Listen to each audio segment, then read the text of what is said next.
이건 정말 믿기 힘든 충격적인 발견입니다. 태국 국경 지역의 작은 산속 마을에서 우연히 발견된 유전자 코드 하나가 전 세계 역사학계를 뒤흔들고 있습니다. 1000년 넘게 숨겨져 있던 고구려의 후예들, 그들은 왜 중국 정부에 의해 철저히 감춰져 왔던 걸까요? 한 미국인 고고학자의 피 속에서 발견된 한국인 유전자가 밝혀낸 충격적인 진실. 그 충격적인 이야기 지금 시작합니다. 차가운 금속 냄새가 감도는 연구실 형광등 불빛 아래 하얀 봉투 하나가 제 운명을 완전히 바꿔놓을 줄은 몰랐습니다. 저는 미국 국립아시아민족문화연구소 소속 고고학 박사 자이르 킴블레이드입니다. 세계 각국의 소수민족 연구를 통해 인류의 숨겨진 이동 경로를 추적하고 있었죠. 그날은 평소와 다름없이 연구 데이터를 검토하던 날이었습니다. 유전자 검사 결과를 담은 봉투를 뜯자마자 HLA-B59라는 이상한 코드가 적혀 있었죠. 처음에는 그저 수많은 유전자 기호 중 하나였을 뿐이었습니다. 하지만 세부 분석 보고서의 설명을 읽어내려가면서 제 심장은 점점 빠르게 뛰기 시작했죠. 이 유전자는 동아시아, 특히 한국인에게서 매우 드물게 나타나는 특이 유전자였으며 다른 민족에게서는 거의 발견되지 않는다는 내용이었습니다. 이게 어떻게 가능하지? 저는 결과지를 내려놓으며 창밖으로 시선을 돌렸습니다. 제 혈통은 아프리카계 미국인과 영국계 혼혈인 줄로만 알았기에 한국인의 희귀 유전자가 4개 있다는 사실은 충격이었죠. 손가락으로 서류를 넘기며 다시 한번 확인했지만 분명히 제 이름과 제 유전자 정보가 맞았습니다. 그날 저녁 저는 어머니에게 긴급히 전화를 걸었습니다. 어머니는 처음에 놀라는 기색이었지만 곧 깊은 한숨을 내쉬었죠. 자이르, 이제 내가 알아야 할 때가 된 것 같구나. 어머니의 목소리에는 오랜 비밀을 간직했던 사람의 복잡한 감정이 묻어 있었습니다. 사실 내 외할머니는 한국 전쟁 직후 미국으로 입양된 한국계 고아였단다. 어머니의 말에 저는 숨을 멈췄습니다. 50년 넘게 우리 가족 안에서 비밀로 묻혀있던 진실이었죠. 외할머니는 생전에 자신의 출신을 철저히 숨긴 채 평범한 미국인처럼 살아오셨고 상처와 아픔이 너무 깊어서 심지어 자신의 딸인 제 어머니에게조차 한국에 대한 이야기를 전혀 하지 않으셨다고 했습니다. 할머니는 왜 그 사실을 숨기셨던 거죠? 제 질문에 어머니는 잠시 침묵했습니다. 아마도 전쟁의 상처였을 거야. 내 할머니가 미국에 왔을 때는 겨우 5살이었고 부모님을 모두 잃은 상태였거든. 어머니의 목소리가 흔들렸죠. 그 순간 저는 단순한 유전자 코드가 아닌 제 안에 흐르고 있는 또 다른 역사의 강을 느꼈습니다. 고고학자로서 수많은 민족의 역사를 연구해왔지만 정작 제 뿌리에 대해서는 전혀 모르고 있었다는 사실이 아이러니하게 느껴졌죠. 할머니의 한국 이름은 기억하시나요? 저는 조심스럽게 물었고 어머니는 잠시 생각하더니 대답했습니다. 김이라는 성씨였던 것 같아. 그 이상은 할머니도 기억하지 못했대. 너무 어릴 때 미국에 왔으니까. 그날 밤 저는 잠을 이루지 못했습니다. 제 피 속에 흐르는 낯선 민족의 혈통, 그리고 평생 자신의 정체성을 숨기고 살아온 외할머니의 아픔을 생각하며 가슴이 아팠죠. 그리고 결심했습니다. 이제는 제가 할머니의 뿌리를 찾아 나서야 할 때였습니다. 그것이 고고학자로서뿐만 아니라 혈육으로서 제가 해야 할 의무라고 느꼈죠. 다음 날 아침, 저는 연구소 동료들에게 긴급 휴가를 신청했고 한국과 동아시아 지역의 민족 이동에 관한 모든 자료를 찾기 시작했죠. HLA-B59는 한국과 일본의 일부 인구 집단에서만 드물게 나타나는 유전자로 민족 간 유전적 고유성을 보여주는 중요한 단서였습니다. 이 유전자의 비밀을 밝히는 것이 이제 제 인생의 새로운 과제가 되었죠. 제 혈관 속에 흐르는 미지의 이야기를 찾아 나서는 여정이 시작된 것이었습니다. 서재의 높은 책장 사이, 역사의 먼지가 내려앉은 도서관에서 저는 끊임없이 문서를 뒤적이고 있었습니다. 일주일 동안 거의 잠도 제대로 자지 못한 채 한국과 동아시아의 역사 속으로 깊이 빠져들었죠. 제 몸속에 흐르는 유전자의 비밀을 찾아 헤매는 동안 머릿속은 온통 외할머니의 잃어버린 이야기로 가득 찼습니다. 그러던 어느 날 오래된 한국 역사서 삼국사기의 영문 번역본을 읽던 중 심장이 멎는 듯한 문장을 발견했습니다. 고구려가 멸망한 후 당나라는 20만 명의 유민을 농으로 강제 이주시켰다. 순간 손끝이 떨렸죠. 농우라는 지명이 생소했기에 바로 지도를 찾아보았습니다. 놀랍게도 그곳은 현재의 중국 운남성 지역이었죠. 이게 가능할까? 저는 의심하면서도 가슴이 뛰었습니다. 고구려 사람들이 현재 라후족이 살고 있는 지역으로 이주했다는 사실이 제 연구의 새로운 방향을 제시하고 있었죠. 당나라의 기록인 당서에서도 비슷한 내용을 확인할 수 있었고, 고구려 멸망 이후 수많은 주민들이 당나라의 정책에 따라 변방 지역으로 강제 이주되었다는 기록이었습니다. 저는 곧바로 라후족에 대한 모든 자료를 수집하기 시작했습니다.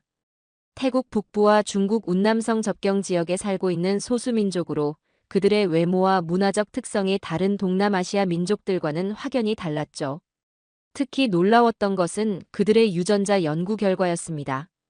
1993년 매일경제 기사에 따르면 한운 교수팀이 라후족에게서 한국인과 동일한 희귀 유전자 HLA-B59를 발견했다는 내용이 있었습니다.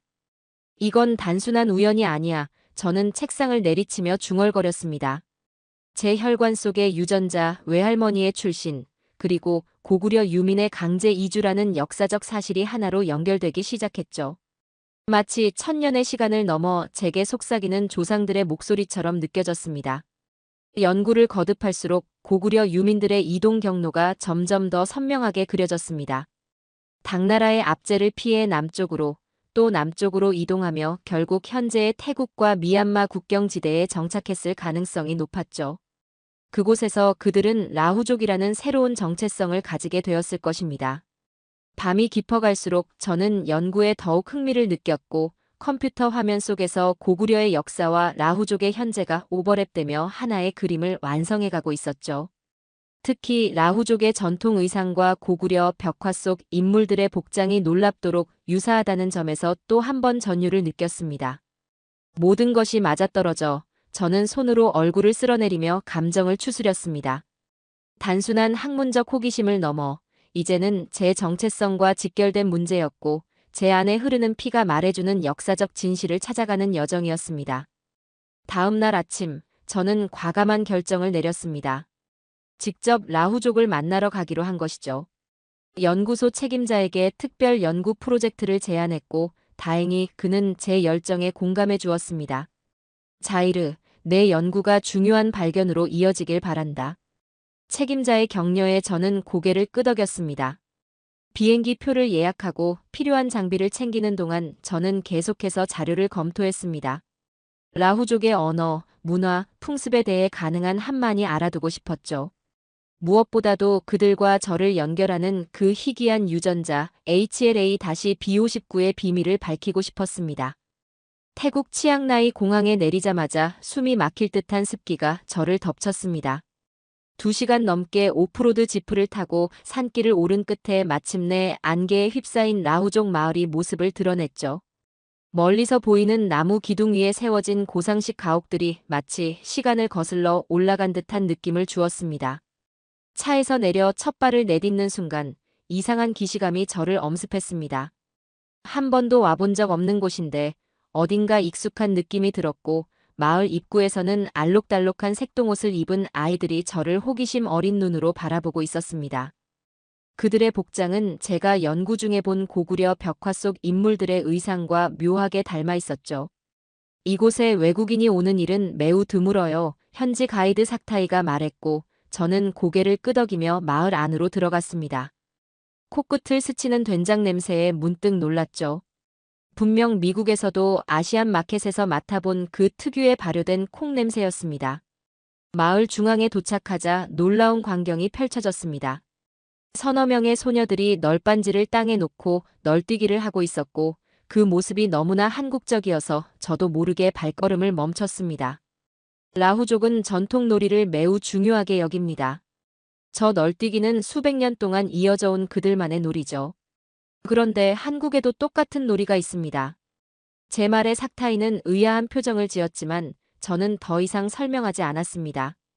아직 확신할 수 없는 추측을 섣불리 말하고 싶지 않았죠. 마을의 장로 리샨이 저희를 맞이했습니다.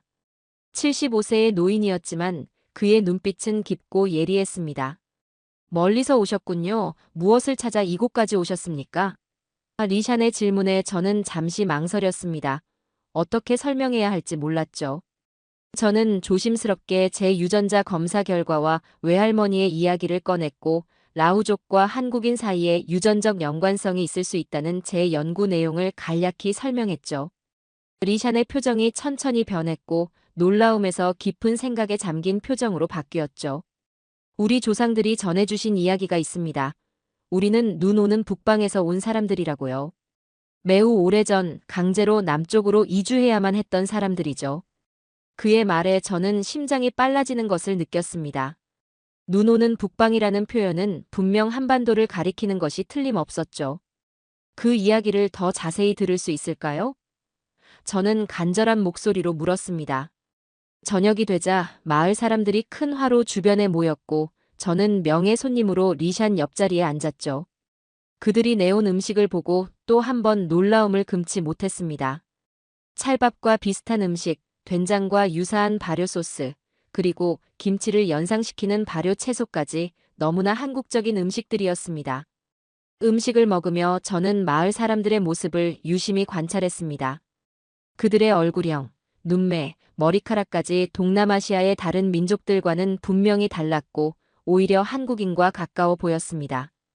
특히 노인들의 얼굴에서는 더욱 그 특징이 두드러졌죠. 정말 놀라워요. 라후족의 문화와 음식이 한국의 것과 너무 닮았습니다. 제 말을 들은 리샤는 미소를 지었습니다. 우리도 그런 이야기를 간혹 듣곤 하지만 그 이유는 아무도 정확히 모르죠. 그저 조상들로부터 전해져 내려온 우리 방식대로 살아왔을 뿐입니다. 저녁 식사가 끝나고 마을 사람들이 전통 춤을 추기 시작했습니다. 그들의 동작과 리듬이 한국의 민속춤과 묘하게 닮아 있었고 저는 그 모습을 바라보며 알 수 없는 감정에 사로잡혔죠. 마치 천년의 시간을 뛰어넘어 잃어버린 형제를 찾은 듯한 느낌이었습니다. 마을에서의 첫날 밤, 저는 리샨이 마련해준 작은 객실에서 잠을 청했습니다. 하지만 너무나 많은 발견으로 인해 쉽게 잠들 수 없었고 노트북에 오늘 본 모든 것을 하나하나 기록했습니다.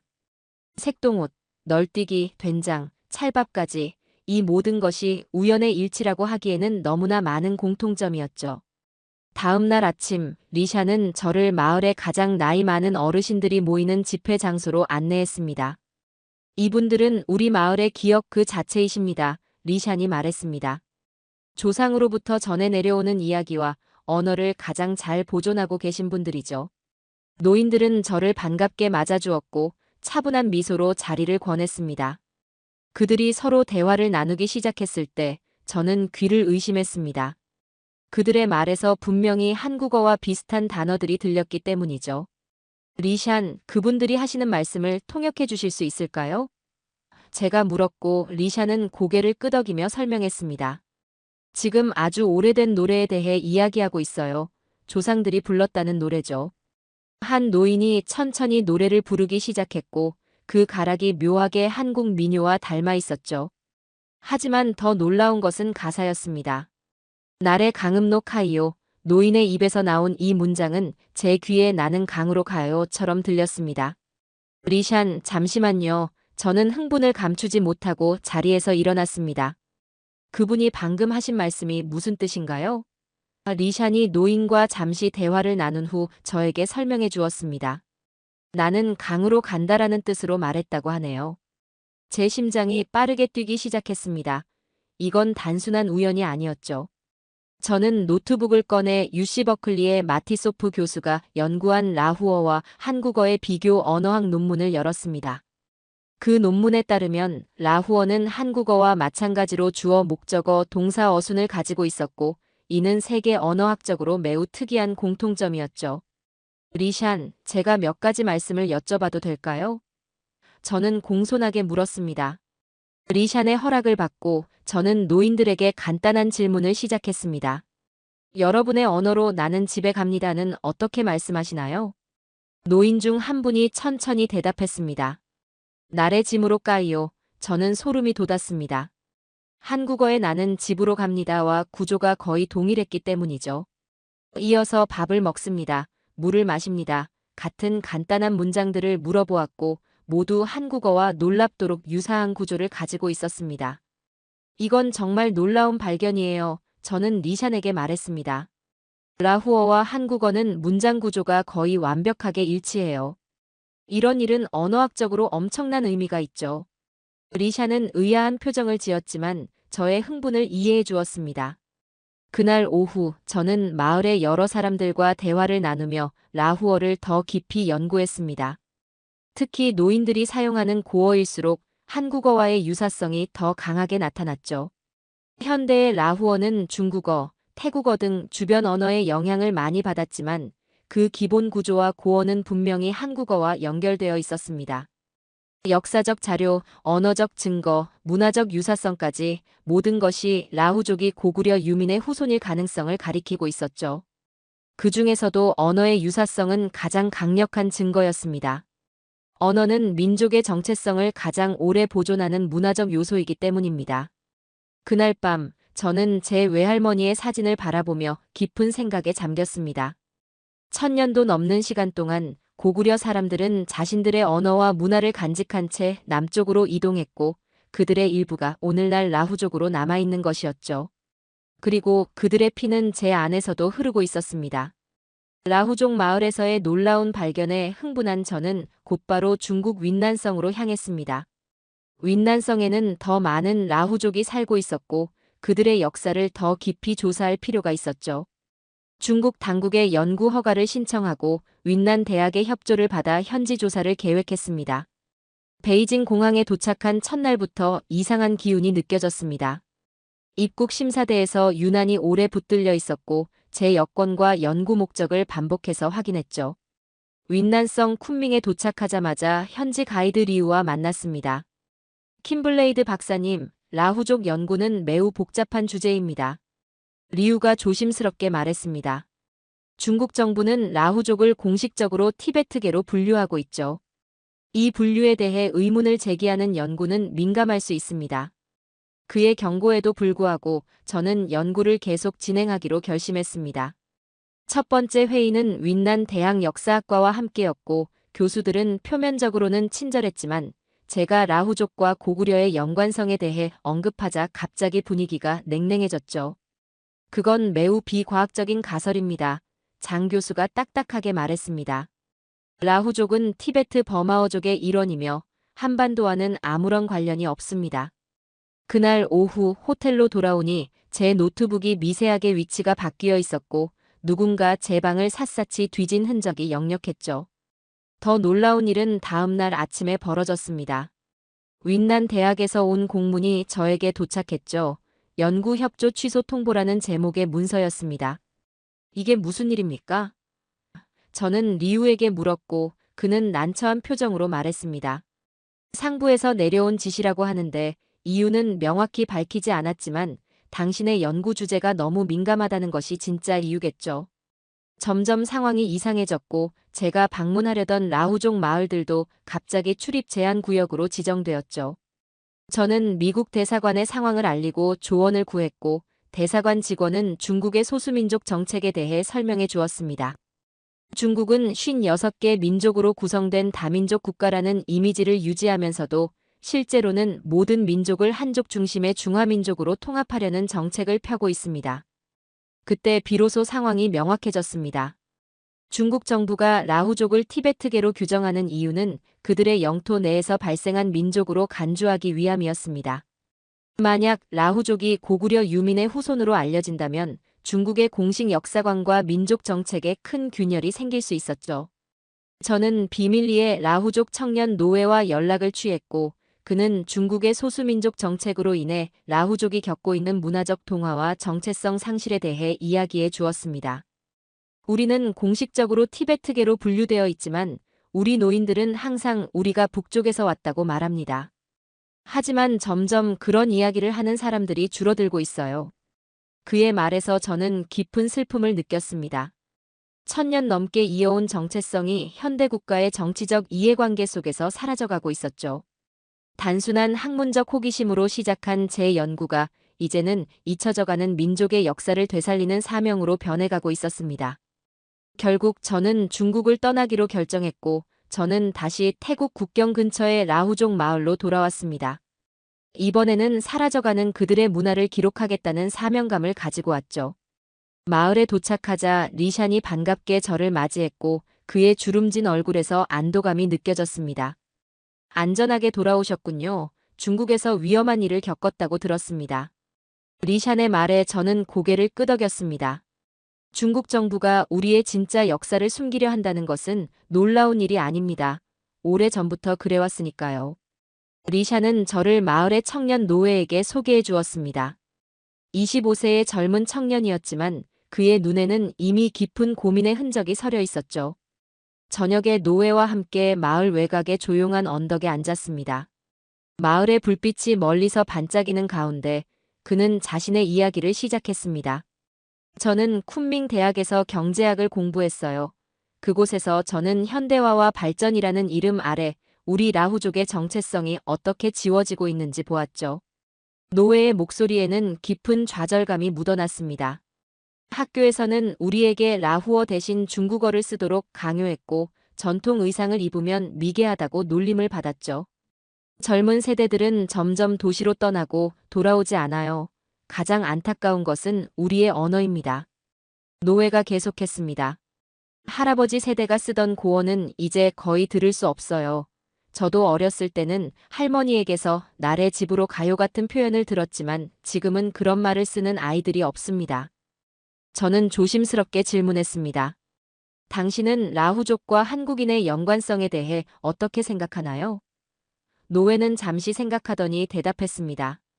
어린 시절 할아버지가 들려주신 이야기가 있습니다. 우리의 조상들이 아주 먼 북쪽에서 왔고 그곳엔 높은 산과 푸른 강이 있었다고요. 그때는 그저 신화라고 생각했지만 이제는 그 이야기가 진짜 역사의 조각이었을지도 모른다는 생각이 듭니다. 다음 날 아침 저는 마을의 어린이들을 만났고 그 중에서도 10살 소녀 미아가 특히 인상적이었죠. 그녀는 전통 색동옷을 입고 친구들과 널뛰기를 하고 있었습니다. 미아는 수줍게 웃으며 제게 다가와 노래를 불러주었고 놀랍게도 그 가락은 한국의 전래 동요와 비슷했습니다. 이 노래는 누가 가르쳐 주셨니? 제 질문에 미아는 밝게 웃었습니다. 할머니가 어렸을 때 할머니의 할머니에게서 배운 아주 오래된 노래래요. 그 순간 저는 문화의 연속성과 단절을 동시에 목격하고 있었습니다. 미아처럼 전통을 간직한 아이들이 있는 반면 노예가 말한 것처럼 점점 더 많은 젊은이들이 자신의 뿌리를 잊고 있었죠. 1000년 동안 이어진 혈통이 이제는 끊어질 위기에 놓여 있었습니다. 저녁이 되자 마을 사람들이 모여 전통 축제를 열었습니다. 노인들은 옛 노래를 부르고 아이들은 춤을 추었죠. 그러나 젊은 세대의 많은 이들은 그저 구경만 하고 있었고 그들의 눈에는 이미 다른 세계에 대한 동경이 담겨 있었습니다. 우리의 역사가 사라지고 있어요. 리샨이 제게 조용히 말했습니다. 당신이 우리와 한국인의 연관성에 대해 밝혀낸 것들이 진실이라면 그것은 단지 학문적 발견에 그치는 것이 아니고 그것은 우리에게 정체성을 되찾아주는 일이 될 것입니다. 저는 그날 밤 깊은 생각에 잠겼습니다. 제 연구는 이제 단순한 호기심을 넘어 사라져가는 문화를 기록하고 보존하는 사명이 되어가고 있었습니다. 그리고 어쩌면 잊혀진 역사적 진실을 회복하는 일이기도 했죠. 라후족과의 시간을 마치고 저는 한국으로 향했습니다. 제 외할머니의 고향이자 고구려의 뿌리가 있는 곳이었죠. 인천공항에 도착하는 순간 이상한 감정이 밀려왔습니다. 한 번도 와본 적 없는 땅인데 왠지 모를 친밀감이 느껴졌습니다. 서울 시내의 호텔에 짐을 풀고 저는 곧바로 국립중앙박물관으로 향했습니다. 그곳에는 고구려 유물들이 전시되어 있었고 특히 벽화의 복제품이 제 관심을 끌었습니다. 안내판에 따르면 고구려는 한반도 북부와 만주 지역에 존재했던 강대국이었고 7세기 중반 당나라에 의해 멸망했다고 했죠. 킴블레이드 박사님이십니까? 갑자기 누군가 제 이름을 불렀습니다. 뒤돌아보니 중년의 한국인 학자가 서 있었습니다. 저는 김성준 교수입니다. 박사님의 라후족 연구에 대해 들었습니다. 김 교수는 악수를 청하며 반갑게 웃었습니다. 제가 보여드릴 것이 있습니다. 김 교수는 저를 특별 전시실로 안내했습니다. 그곳에는 북한과 중국에 위치한 고구려 고분 벽화의 대형 사진들이 전시되어 있었죠. 그가 가리킨 벽화에는 의식을 치르는 장면이 있었고 사람들이 입고 있는 복장이 라후족의 전통 의상과 놀랍도록 유사했습니다. 그리고 이것도요. 김 교수는 다른 벽화를 보여주었고 돼지머리를 제단에 올려놓고 제사를 지내는 모습이었죠. 라후족도 똑같은 방식으로 조상에게 제사를 지냅니다. 제가 놀라움에 찬 목소리로 말했습니다. 제가 라후족 마을에서 찍은 사진들을 김 교수에게 보여주자 그는 더욱 흥분했습니다. 믿을 수 없군요. 이건 단순한 우연이 아니에요. 의복의 문양, 색상 배열, 심지어 장식 방식까지 너무나 유사합니다. 다음 날 김 교수의 안내로 고궁을 방문했습니다. 경복궁의 웅장한 건축물들 사이를 걸으며 그는 한국의 역사에 대해 이야기해 주었습니다. 고구려의 후예들은 발해를 세웠고 이후 고려와 조선으로 이어졌습니다. 그러나 당나라에 끌려간 사람들의 이야기는 역사에서 사라졌죠. 국립민속박물관에서는 더 놀라운 발견이 기다리고 있었습니다. 전통 민속놀이 전시 중에서 널뛰기가 있었는데 그 모습이 라후족 아이들이 하던 놀이와 정확히 일치했습니다. 라후족의 아이들도 똑같이 놀아요. 제가 말했습니다. 김 교수의 눈이 반짝였습니다. 이런 놀이 문화는 쉽게 전파되지 않습니다. 같은 뿌리에서 온 것임이 분명합니다. 저녁에는 김 교수의 초대로 전통 한식을 경험했습니다.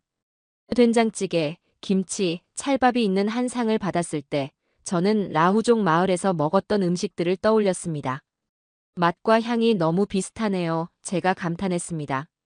음식 문화야말로 가장 오래 보존되는 문화적 요소 중 하나죠. 한국에서의 마지막 날, 저는 유전학 연구소를 방문했습니다. 한국인의 HLA-B59 유전자와 제 외할머니에게서 물려받은 유전자를 비교하는 추가 검사를 진행했고 결과는 놀라웠습니다.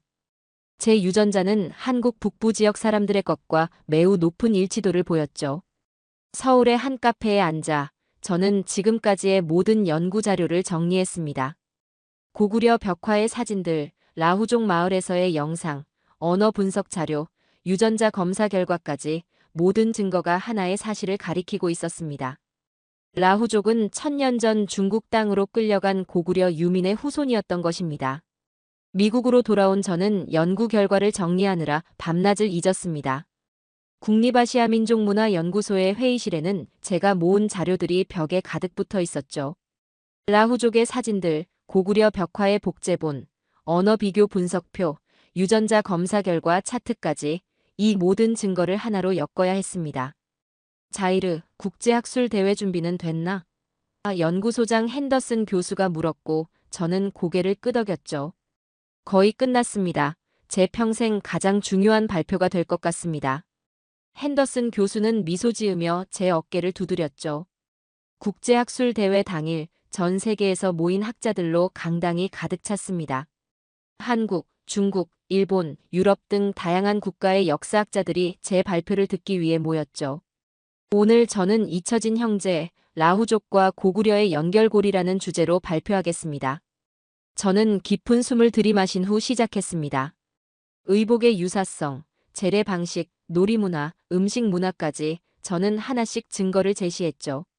청중들 사이에서 놀라움의 탄성이 흘러나왔고 특히 언어적 증거를 제시했을 때는 더 큰 반응이 있었습니다.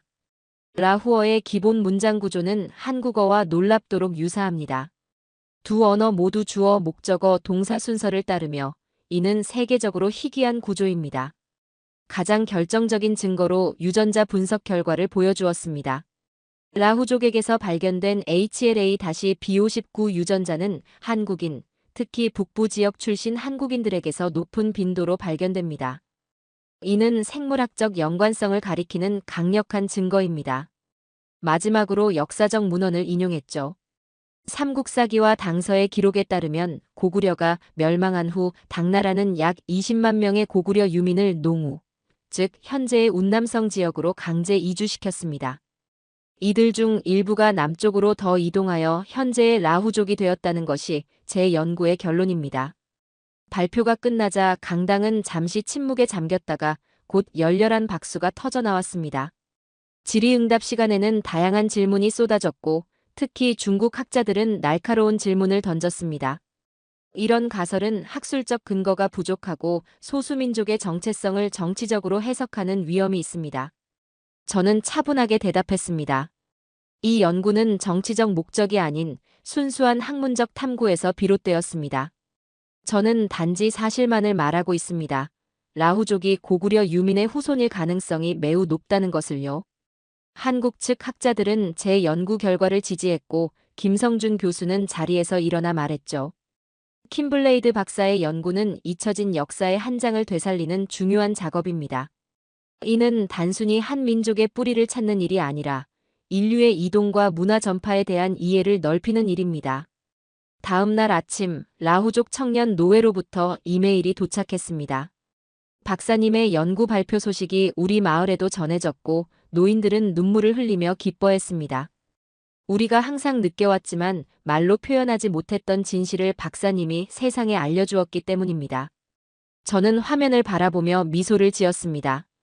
단순한 지식의 축적을 넘어 잊혀진 역사를 되살리고 사람들에게 정체성을 되찾아주는 것이 학문의 진정한 가치라고 생각했죠.